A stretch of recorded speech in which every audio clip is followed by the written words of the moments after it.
We also have a very exclusive guest joining us. It's Ms. Anat Bernstein, President of Israel-Asia Chambers of Commerce. Good afternoon, ma'am, and thank you so much for joining in on NewsX. I'm going to start by asking you, what is the current situation in Israel and where are you right now? I'm in my safe room at home.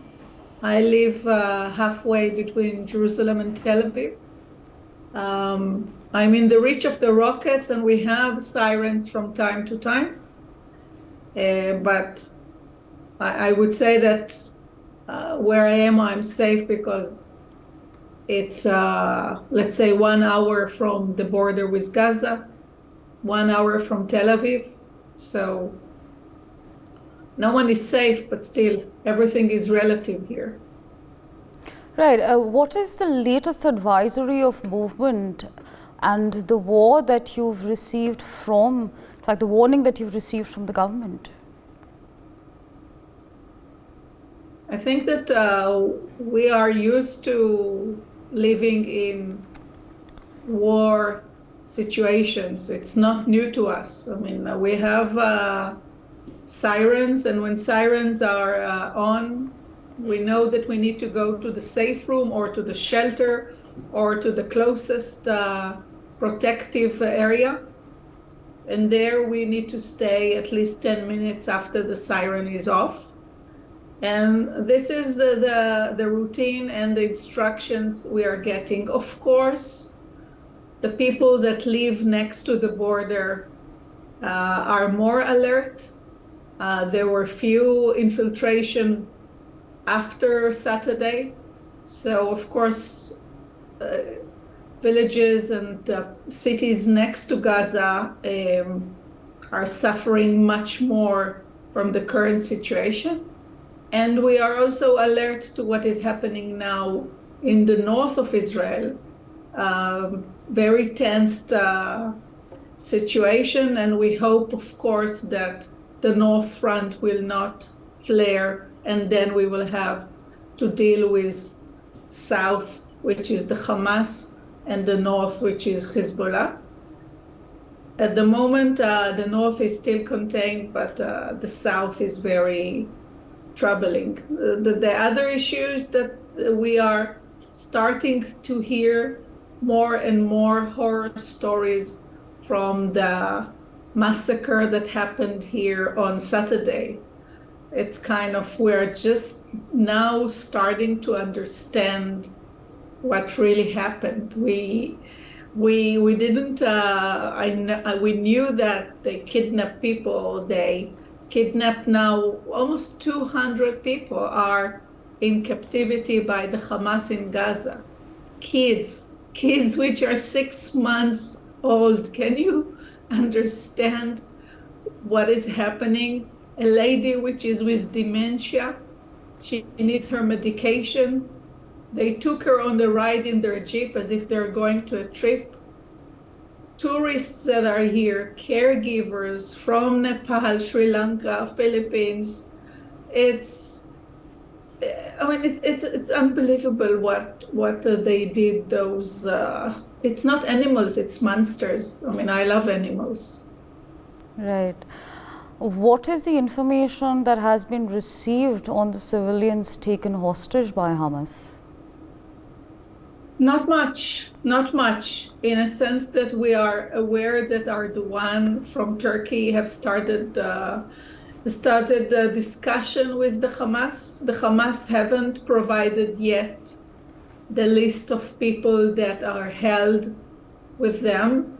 We are counting the missing people. We have some footage that the Hamas have released. And of course, we know, as I said, who is missing. So we can guess who is held hostage. But it might be that they killed, and we know that they killed a lot of people on the way. When they took them, they killed them on the way to Gaza. So ironically, people are hoping to hear that their relatives are held in captivity and not died, but this is still unclear. And Prime Minister Netanyahu appointed a person to manage the negotiation to handle the situation with the hostages, but not much is known yet. And let me remind you that this incident happened on a Saturday, and we are already Thursday, so already 6 days people are kept in captivity. I don't envy them. I don't know how they manage. I have goosebumps when I talk about it. Sorry. Have you been asked to move to a bomb shelter? What are the current days in Israel like? So we are on a people are working, and many people have kids at home, so they cannot work because the schools are closed. We are engaged in a lot of volunteer work because many people were recruited to the army, over 300,000. So, for example, my friends are volunteering to prepare food and to send equipment to soldiers that they forgot home. We help the people that were evacuated from the Gaza area. The villages that were massacred were moved to other places. We have workers from Thailand that moved to the north of Israel because they couldn't stay there, and we help them with equipment and place to stay. Everyone, we're a nation of 10 million only, okay? It might be a neighborhood in Delhi or Bombay. And everybody is recruited to help each other.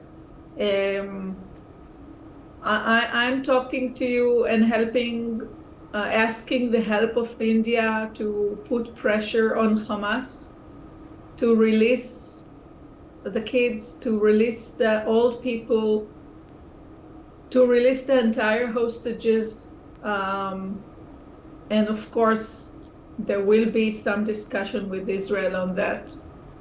It's not human, but you know what? I'm not expecting anything human from Hamas anymore.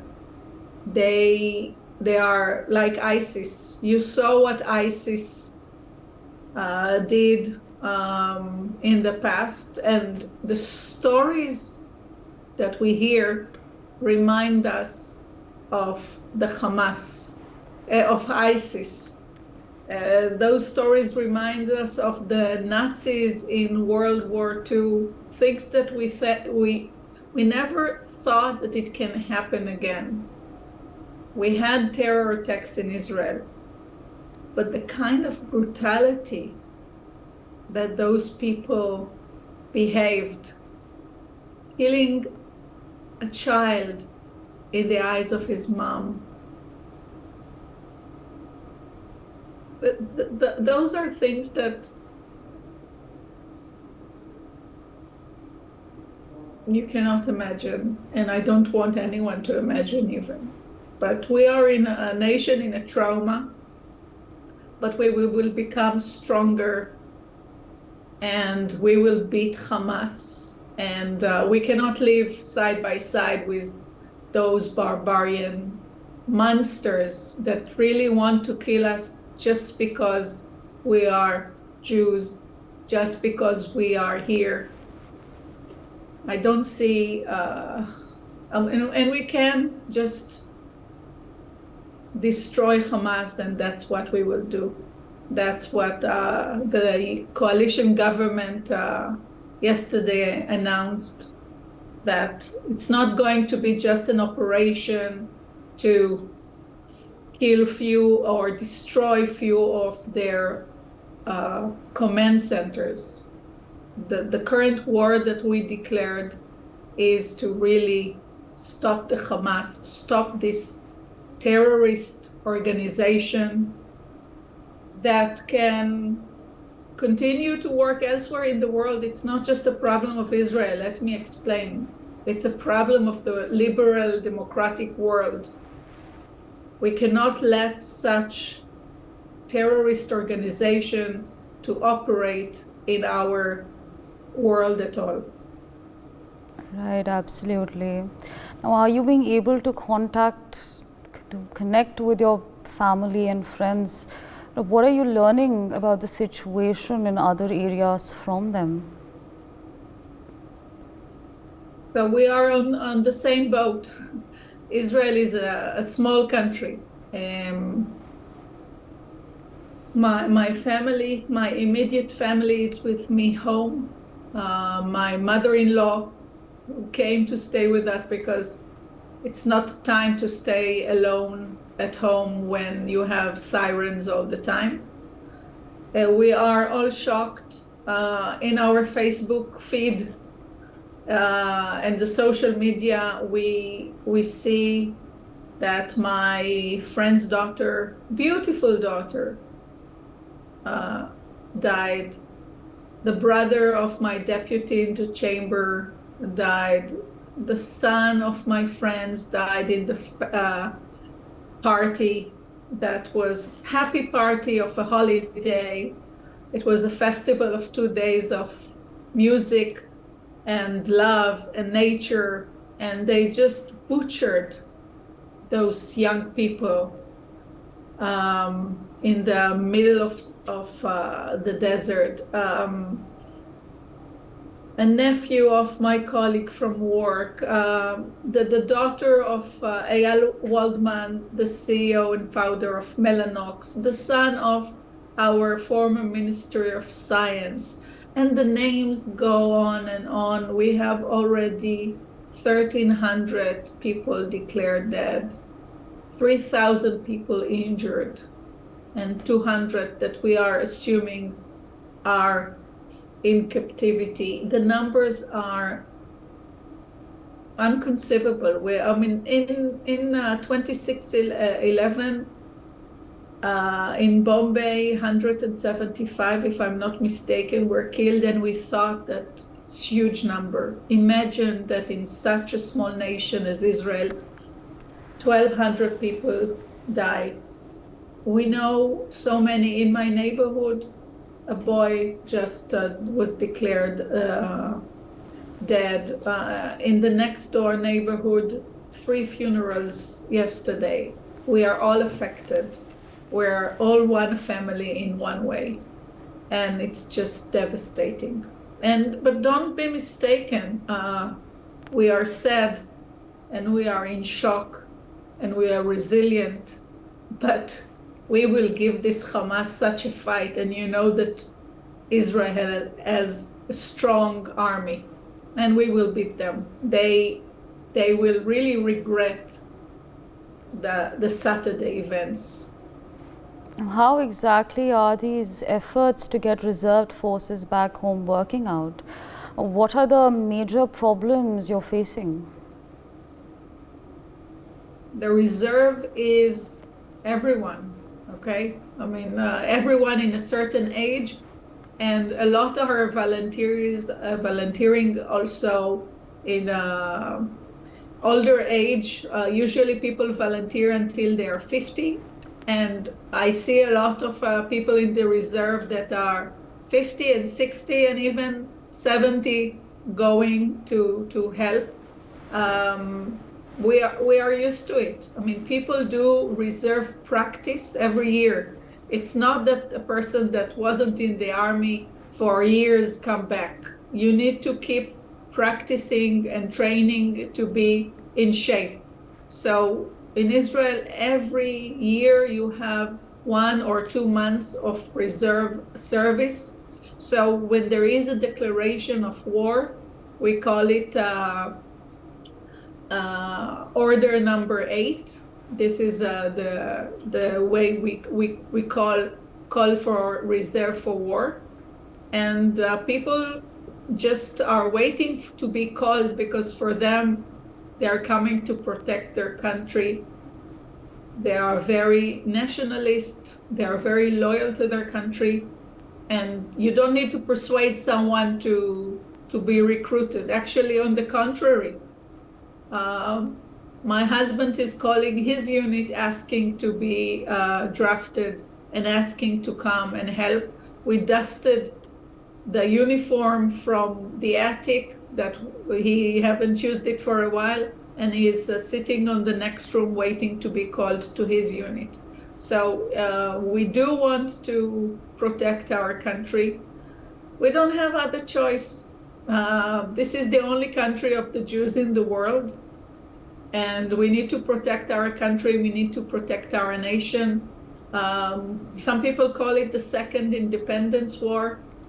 I hope that it's not like that, but that's the feeling. We don't have a choice. Right, absolutely. Now, what is your appeal to governments and other world agencies? How can the world help Israeli reserve forces return home to fight the war? First, we need help with the hostages. I think that the Red Cross should bring us signs and some more information on the hostages. The Red Cross needs to play a role here. We need the world to understand first that the Hamas is a terror group that needs to be eliminated from this world.